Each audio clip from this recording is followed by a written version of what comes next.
listener production.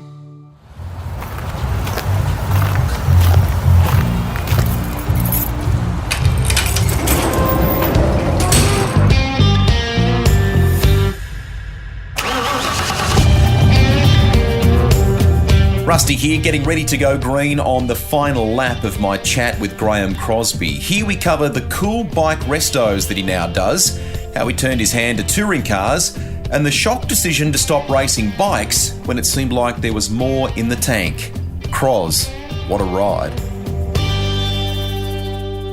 This is probably, again, a difficult one to nail down. When you look at your career, right? So, Suzuka, legendary track for the 8 hour. We've talked about Le Mans before earlier in the podcast. Daytona. I've been to Daytona. That's hairs on the back of your neck stuff on a motorcycle. And then when you look through your results, in the final year of your 500cc racing, there is a podium on the Nordschleife. What's the Nordschleife? The Nürburgring. Oh no, yeah, that was at the end of 1980. That was 80, was it? Yeah. But tell me about that, because to think that you were racing a motorcycle around this 22k daunting track. I think they'd stopped Formula One racing there in the mid to sort of, about 1976, and you guys are still there on bikes. That's crazy. It was crazy. In fact, without getting too complicated, my first season in 1980 with the 500, I struggled right through until my birthday, which was in July. What clicked? For some reason, I still can't put it down. It was kind of like a self-belief that I can do it, and I finished fourth in the Belgium Grand Prix. And suddenly it was like, whoa, hang on, I can do this. And from there on in, I'd got to grips with the 500. Things were more comfortable, and once you get one result under your belt, you look forward to the next one. Prior to that, of course, you have a seventh or an eighth or a ninth or something like that. You're not really looking forward to the next one because you don't want to repeat that. So you get a good one under your belt, and you suddenly, I can do this. And that carried on towards the end of the year until we got to the Nürburgring. And I'd been to the Nürburgring the year before to watch, not to race. And I'd driven around it a few times. So it was a daunting track, like you say, and even the qualifying process, I think I did in 8 minutes 30 or something like that, which is pretty quick. Let's just put that in perspective. 22 Ks, 8 minutes. Yeah, I think the record's something like 7:2 or something. I can't remember anyway. But the point being is that I surprised myself because I think I'm not sure exactly where I qualified. I think it was second or third, but it was quite high up. Yeah. And when the race come, Randy had a problem. But Marco Lucinelli disappeared off into the distance, and I couldn't catch him. But I still finished second, and that was like whew.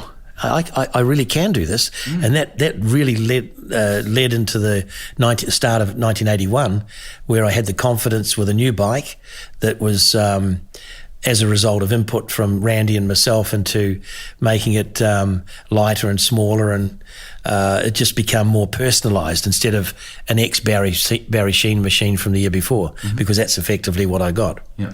And having said that, you also get with Barry in 1980 all of his records. So for me to turn up at a racetrack I've never been to, we can put Barry's settings in, and we knew that we're sort of basically there, and I could get on with the job of actually just racing the bike. So those are the benefits of it. But at the end of that 1980 period, going into 81, it was a completely different set of rules because we had different bike, and we'd learnt a lot of different things. The bikes were, quicker.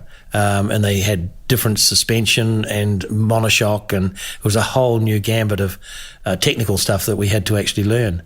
It was brilliant. But having said that, again, I was still doing the Formula One as well. So my 81 period was, if I look back on the races, it's just an amazing collection of weekend after weekend after weekend after weekend, and different racetracks all over the world on different bikes. What's the one you cherish, the trophy?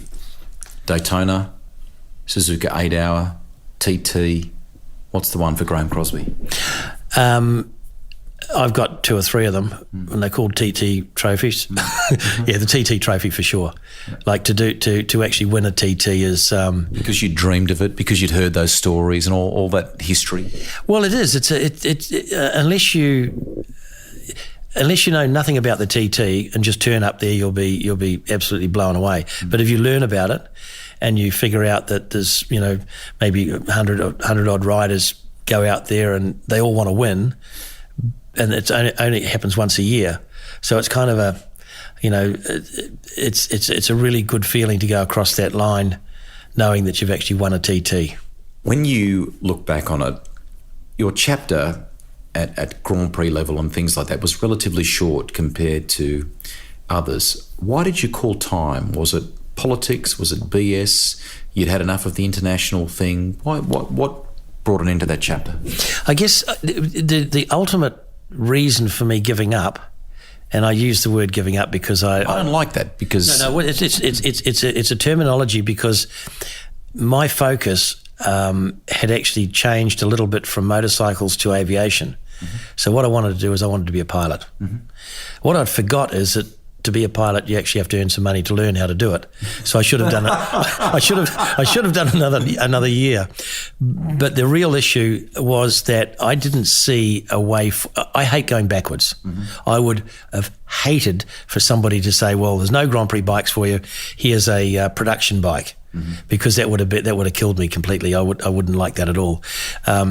So when I was confronted at the end of 1981, when I was expecting, quite rightly, to go straight into 82 with Suzuki, doing exactly the same thing, Grand Prix, Formula One, and after the 81 season with Suzuki, where I'd had a few pole positions and lap records, and I didn't actually win a Grand Prix. You'll come to that later probably, but anyway, I'll skip over that.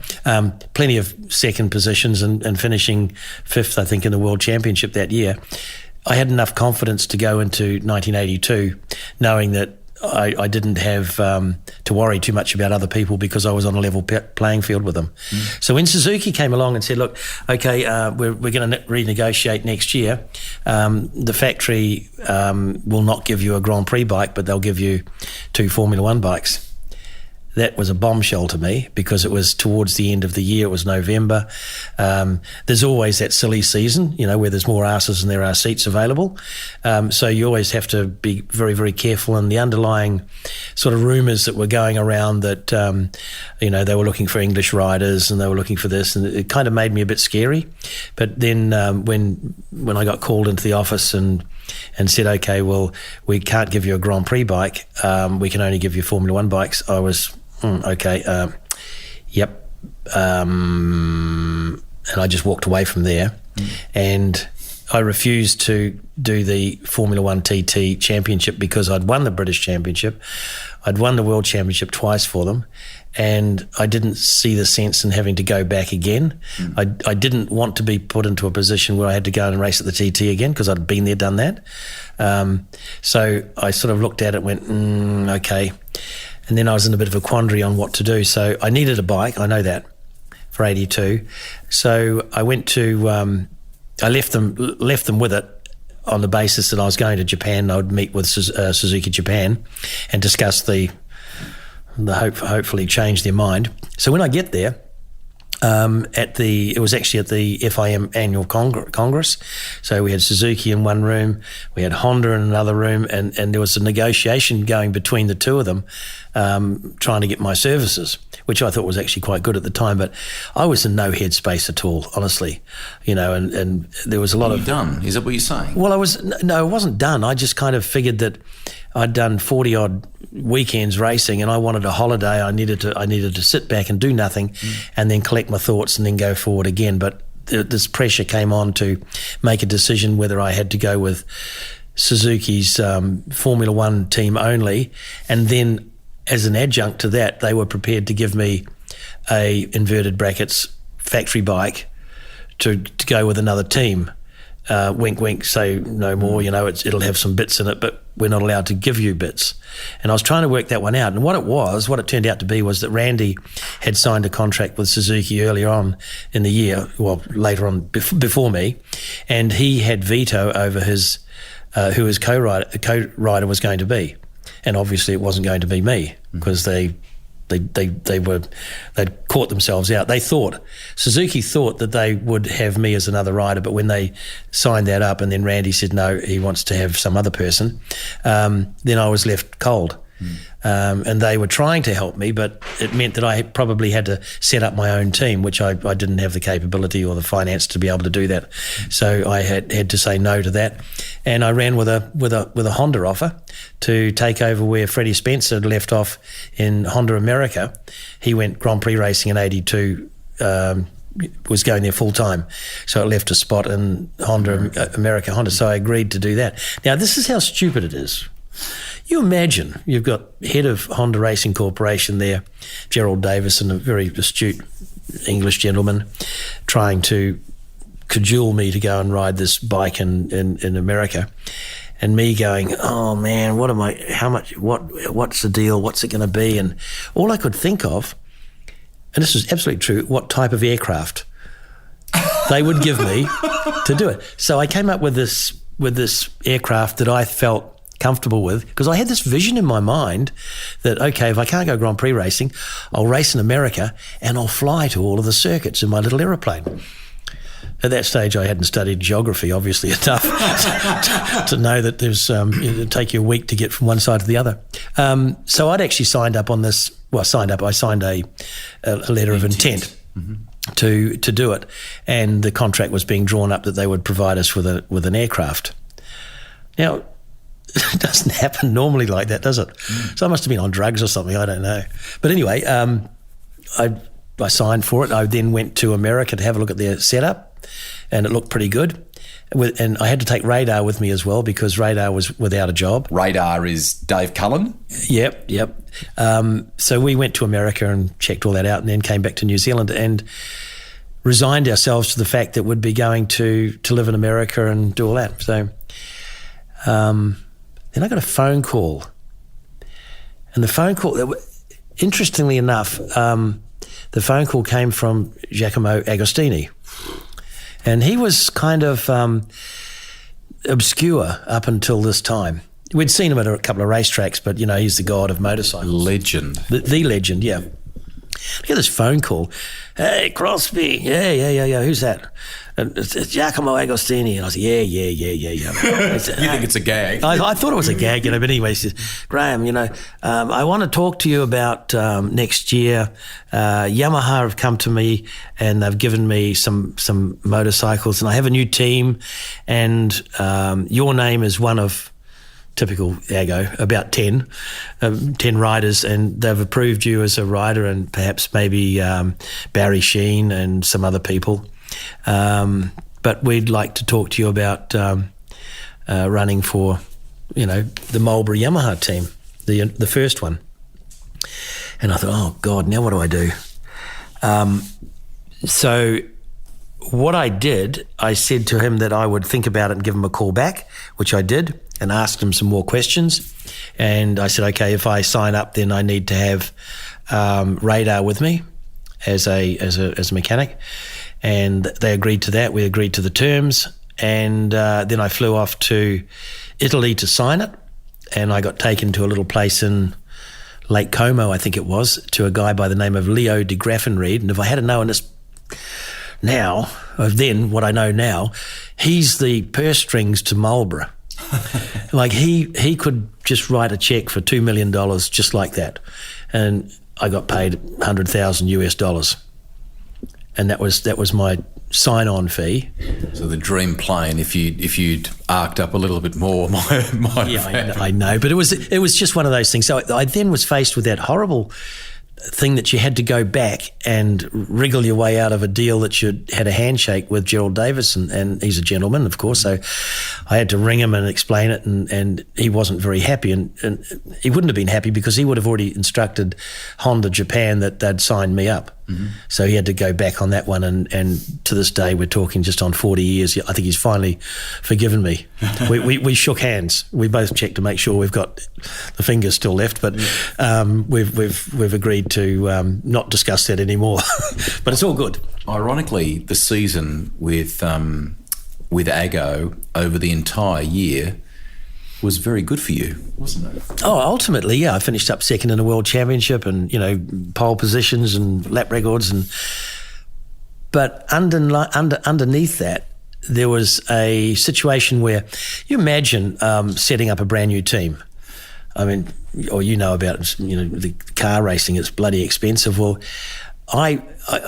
this is the way I think about it, and I've always thought about it this way: is that Marlborough have probably got a financial year, and it probably starts in March or something, or April 1st or something like that. The deal put together by Aggo and Marlborough began probably 6 months before that. Yeah. So Aggo didn't have his claws on any money until probably March. So when we turned up in Italy, we had absolutely nothing. There was Radar, myself, and we got Trevor Tilbury, who was Kenny Roberts' old mechanic. So we had two really good mechanics. There's myself and another rider as a team rider, which you may know, I'm not sure if you do, but Graziano Rossi, Valentino's dad. Yeah, Valentino's dad, yeah. So that was the team. It was Valentino, Graziano and myself and Radar and Mick and another Italian mechanic for Graziano. And the emphasis was pretty, what would you call it, evident straight away that the coffee machine and the what would you call it? The impetus. What do they call those things? Those the hospitality truck. Yeah. That was primo. So Aggo took me away and showed me where the truck's going to be built and all that sort of stuff, and the coffee machine was installed in this thing, which was brilliant. So I'm sitting there thinking to myself, where's the toolbox? Where's the workshop? Where's the bikes? All I was interested in was this hospitality vehicle. And over a short period of time, it all sort of came together. But when you've got a Grand Prix mechanic turning up with an XS 750 toolbox out of a brand new XS 750, just as a toolkit, the little ones that go under the seat, that's all we started with. Whoa. That was it. And then we felt like we had to beg, borrow, steal to be able to even build up a toolbox to be able to work on the bikes. So right from the word go, it was kind of a sticky situation. Aggo was more involved in, well, he was doing property development at that stage, and he'd allocated the kind of liaison between the team and himself to his brother, Felice. And Felice was kind of, he couldn't say yes or anything, we were always having to ask him to ask Aggo. So it became a bit tenuous there for a while. Trevor ended up leaving. Radar and I continued. But there were some things that happened during the year that kind of, finished me off completely. And one of them, or two of them on two occasions, the bike that we were preparing for the Grand Prix was used unknowingly from us. We didn't know, but Graziano rode it in the Italian Grand Prix, the local national event.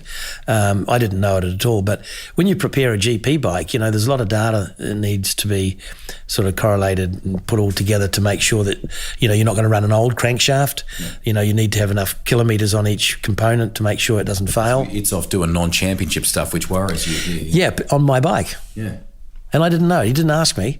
It would have been different if they had said, okay, look, Graziano wants to do a national, can we borrow a bike? I would have said, yep, take the training bike, and we would have worked out a maintenance program that would have fitted into the rest of the Grand Prix season. But when you're limited on parts and it gets used for some other event, it made it quite difficult. So I was a bit pissed off about that, as you can imagine. Radar was even more pissed off because he had to prepare it twice. So that actually happened on two different occasions. Towards the end of the year, Aggo was actually very good when he wanted to be good there, that where the people were around him, and he'd, jerry me up, and he'd say, right, this is a go. We need to, how's your gearing? And I'd say, I've done that. And he said, you need another tooth on the back because we want you to be at 10,000, 11 or 10,000, maybe 11,000 RPM just as you're getting into that braking zone, just enough to be able to carry you past somebody. And he'd get me all fired up, and we'd go and do it, and it would work. So his experience came through. But when you get that other side of it, which is the kind of, A team, B team, and, the miscommunication, it became, pretty intolerable.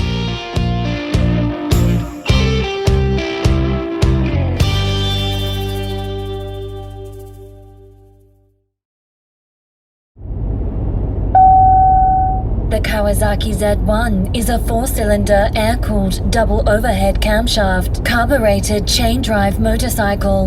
Introduced in 1972, the Z1 helped popularize the inline across-the-frame 4-cylinder, a format that became known as the Universal Japanese Motorcycle, or UJM. I have no idea what I just said. Sounded impressive though, right?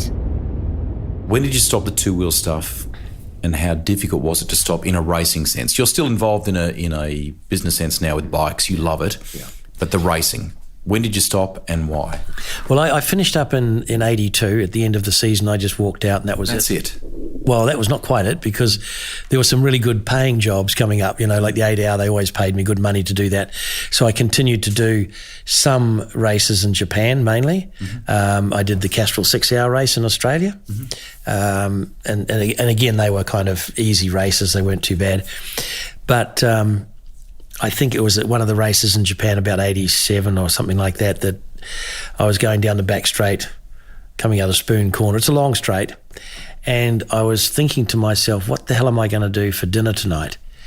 And if you start thinking what you're going to be doing Spoon Corner after on the long straight before this huge, big, high-speed left-hand corner, and I'm trying to figure out what the hell I'm going to do for dinner. Everything was automated in that stage because my riding career had become that way. It just becomes a mechanical thing you just do. But the brain's got to be engaged as well. Mm-hmm. And I was getting a disconnect. And that to me was the time, I'm done. I've got to get out. Wow. I've got to get out. And that's pretty much when I decided that was it. So you talked before about flying for a little bit. You did that in a commercial sense. Yeah. And then in the mid-'80s, you would take up some touring car racing. The thing that springs to mind for me is working with the legendary Stone Brothers, who Australian audience members will know very well, from Marcus Ambrose, Russell Ingall. But that's the Ford chapter. You drove a VK Commodore with these guys. God, it sounds like an old 65 Skoda, doesn't it? It's not quite as bad as that. Interestingly enough, it was in 85, I think it was, I got an invitation to run in the Benson and Hedges race, which you may know at Pukekohe. It's about a 500k race or something. And I got to drive a Tredia, like a Mitsubishi Tredia turbo thing. And because it was, I don't know why, but I decided I'd have a go at it. And I went out there. I remember going down the straight at Pukekohe the first time in this Tredia, kind of going, oh, yeah, okay, is there any more gears or anything like that, But there wasn't. Anyway, I went into that big champion curve at the end there, and I flicked it in. And there was a little bit of oversteer, which I failed to correct. And I kind of put the nose on the railings, and it followed it all the way around the corner. The actual racetrack went off to the left. I was on the grass with my nose stuck on the railings and spun it out. That was the only problem we had with that, but I got back into it again. We did that, but the brakes failed. But it was enough to say, I don't get gravel rash. If I crash, it doesn't matter. But a lot of bike guys struggle with the fact that it doesn't give the same sensation as a 500cc machine, as an Isle of Man TT machine. It's good, but it never quite gives you that same buzz. Did you struggle with that, or you just went, oh no, this is what it's like, and press on? No, that's exactly the. But you can't expect a car to feel like a Grand Prix bike. There's just no way in the world. But what we had to deal with was the lateral G forces, which we'd never encompassed, or encountered, because motorbikes don't have lateral movement. They have vertical component all the time. So suddenly I'm going around a corner, with one hand on the steering wheel, hanging onto the doorpost, going, oh, bit of sideways forces here, that type of thing, But it didn't take much to get up to speed with that. But it was enough to say to me, okay, we need to do something a bit more aggressive, I suppose, and shoot for the stars. So I got presented with a 635 BMW to run. I mean, that's a big step from a Tredia straight to a Frank Sittner 635 CSI thing. So we ran that at the 85 Wellington Street race. And I drove with another New Zealander, and I think we actually ended up. I'm not exactly sure how it works, but cumulatively over both races, I think we finished third in the Nissan Mobile series. But in Wellington, it rained, and again, it was like on slicks. Man, that thing just came back with not one straight panel on it. Every corner was knocked off, but it kept going, albeit on 5 cylinders, and we finished the race. And this is good fun. And again, it was you're not endangering yourself. I put the danger level way down the scale, because in a car you don't hear of people getting killed so much in motor racing anyway. And that was enough to stupidly decide, right, I'm off to Aussie. I'm going to take on these Australians. And I picked the best year, 1987, or 86, 87, which was the financial crisis problem. So cars were easy to buy. So at that stage, Ray Smith, a New Zealand Auckland coin and bullion dealer, had bought a car off Peter Brock, and Ross Stone had gone across and built it for him and Denny Holm to drive. And they did one race. I think they did Bathurst, and a gear lever broke, and then they did another race and the gear lever broke again. And that was it. They didn't do any more races. So the car was available. It was available in New Zealand. It came with a transporter, and I'd managed to find somebody to fund it, half of it, and I was going racing. And the good part was that because it had come from Australia to New Zealand, the deal was that it could go back to Australia without any costs. So I wasn't up for any huge, big upfront costs. So we moved to Melbourne and set up at Calder Raceway with Ross Stone and Jimmy Stone. And Ross single-handedly sort of guided me through that whole year. Brilliant guy, absolutely brilliant. And I'm probably looking back, I was a bit too kind of laissez-faire about it, I think. And I think I may have had the talent, but I didn't put it to good use, according to him. He's too nice.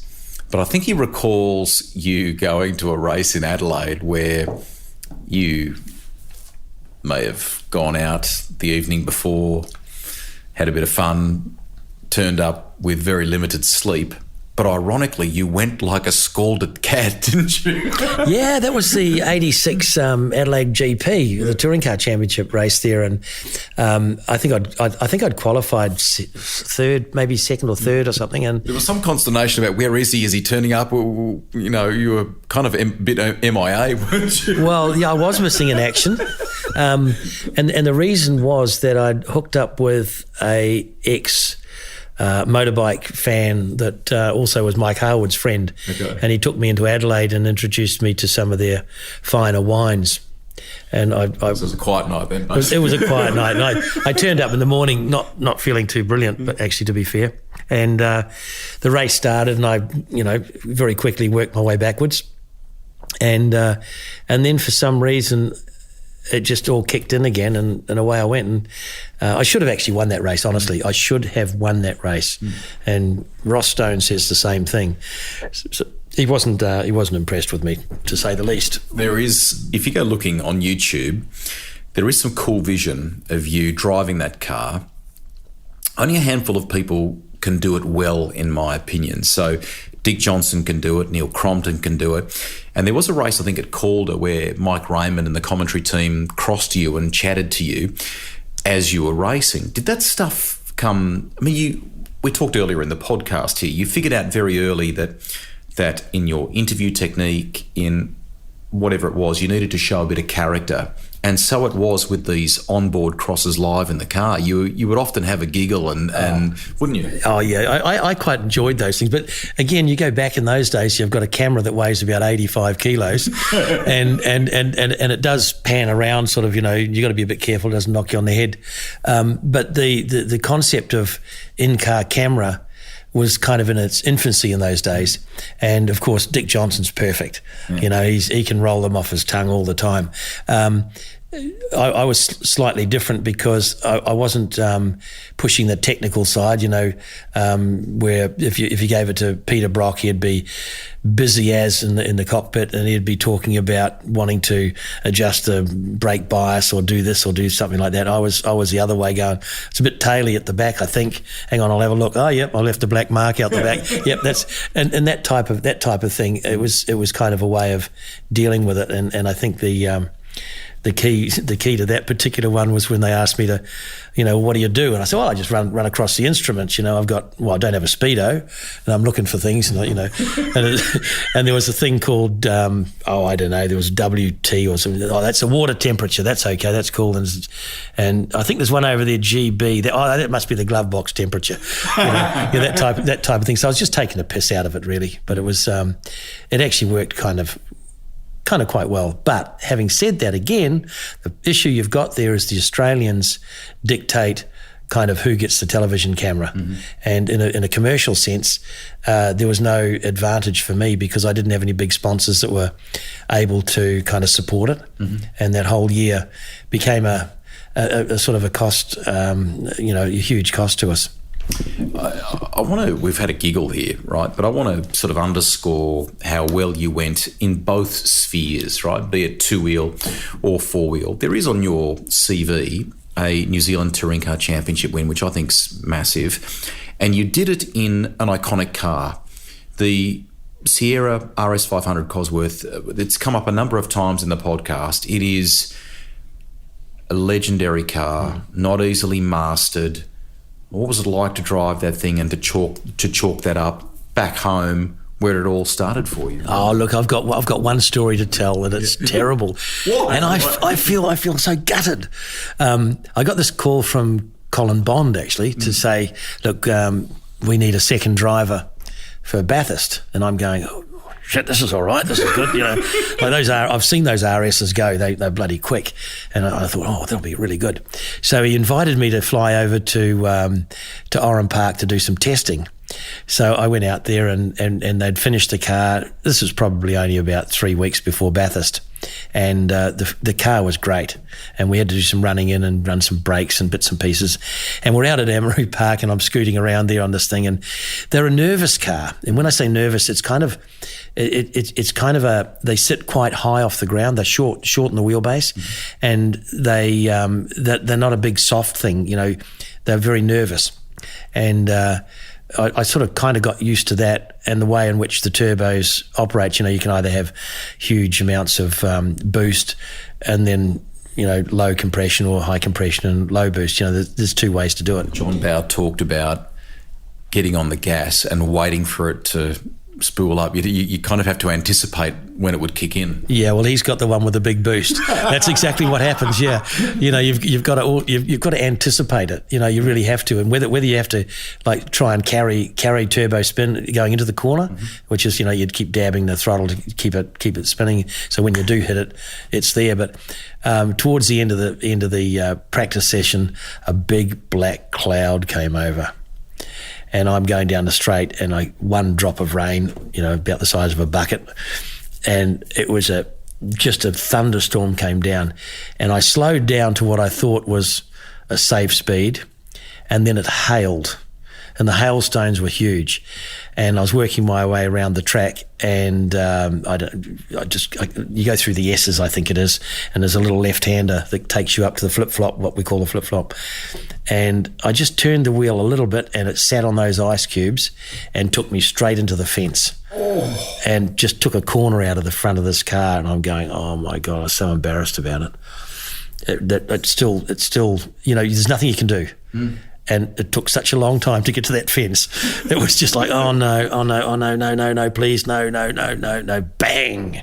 So they fixed it anyway, and we took it to Bathurst, and it was a good car, good at Bathurst, quick.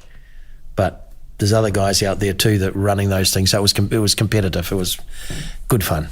You've been very kind to have me here today. Where you are is north of Auckland. You still love the bike game now, which I think is fantastic. And you are breathing life back into all sorts of bikes, particularly the Kawasaki Z range. Tell us more about this venture and some of the cool Japanese restos that you are doing.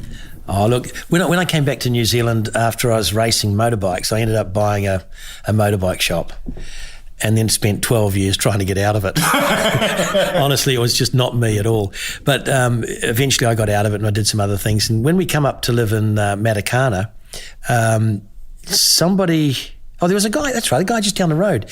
He had a couple of Z1s, and they're my favourite bike. I mean, so sweet, cool looking. As an apprentice, I used to assemble them out of the box, so it was kind of had an affinity with them straight away. So I bought two of these bikes, and I made one good one out of it.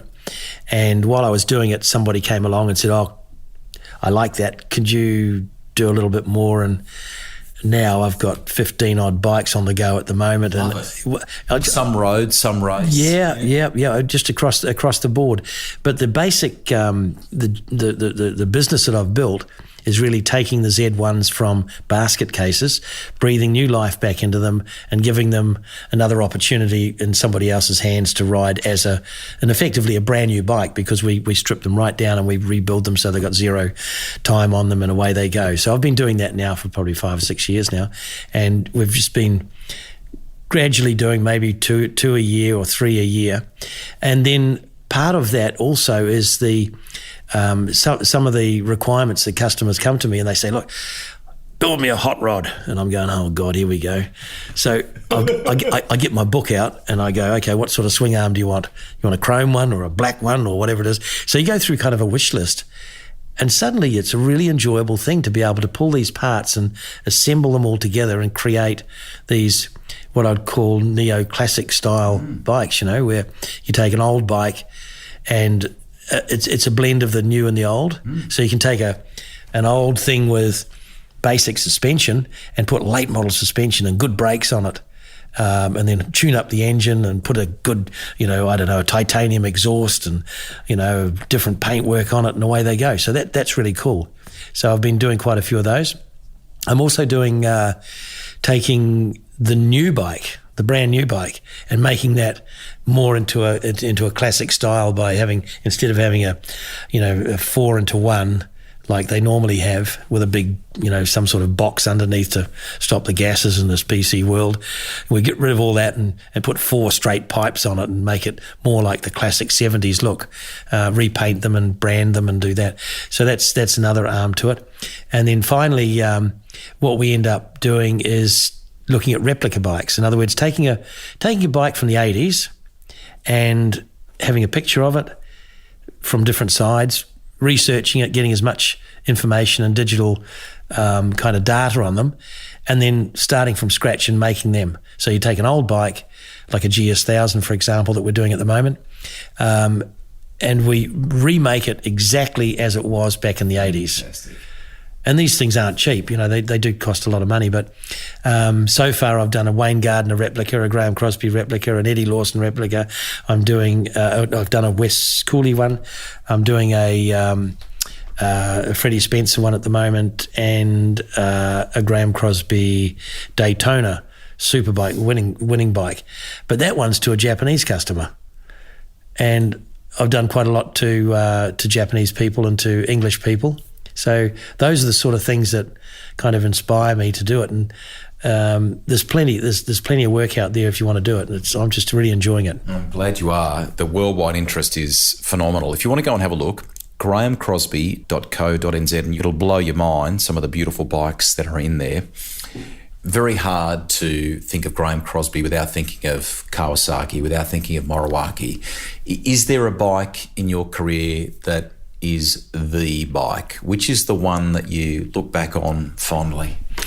I'd like to say a Morawaki or something like that, but an RG 500. Okay. It's got to be an 80. Yeah, Suzuki 81 GP bike is kind of it's a classic, iconic Grand Prix bike that was virtually perfect in its day. And the reason why I say that is because I ran that in 1981, and it was pretty damn good. I mean, Uncini won the world championship on one. But when I rode with Yamaha, there was a distinct difference between, it was kind of like the Yamaha was just nowhere near the Suzuki until we took all of the data off the Suzuki and transformed all of those measurements and we cut things and welded things and made the OW60 factory bike from 1982 pretty much the same dimensions as the RG from 81, and it worked. Amazing. It was brilliant. Yeah, but the 81 GP bike from Suzuki was probably my favourite. Hard to nail down because you've succeeded at Daytona. You have ridden some iconic tracks around the world, TT included, Isle of Man. Is it the Isle of Man that is the track for you, or the circuit, or the place? I think where I am at the moment, I would probably have to be one of the luckiest people that have ever been to the TT. And the reason I say that is that I went there I did a 79, 80 and 81. That's 3 years, and I won 3 TTs and a second and a fourth or something else. So if you look at the record, it's pretty good. But dare I say it, I don't think I'd ever like to have. I didn't want to race there in 82 because I'd been there, done that, and it's an unforgiving track. It's not how can I say it? It will take whoever it does. There's no rhyme nor reason. You could be there one day and gone the next. It's not selective. It just happens. So. And to be fair, I don't even know why or how it can still go with so much of the danger side, but maybe that's where it lies. That's the last bastion of the ability of somebody to put man and machine together without the regulatory people wanting to keep them safe. Mate, it's been fantastic to come and talk to you. Thank you very much for having me. I love the fact that someone with a childhood passion has gone on to conquer the world in so many different areas of motorcycle racing, and all these years later, in your 60s, you still love it like a 17-year-old, mate. I think that's just phenomenal. You're still living it. Oh yeah, I get to ride the best bikes too. And I shouldn't say it, but there's some streets around here that, get worked out pretty good. We love the test tracks. Thank you, mate. Congratulations. Cheers. Thank you. Rusty's Garage is written and presented by me, Greg Rust. Series producer and editor is Alex Mitchell. Audio production by Darcy Thompson.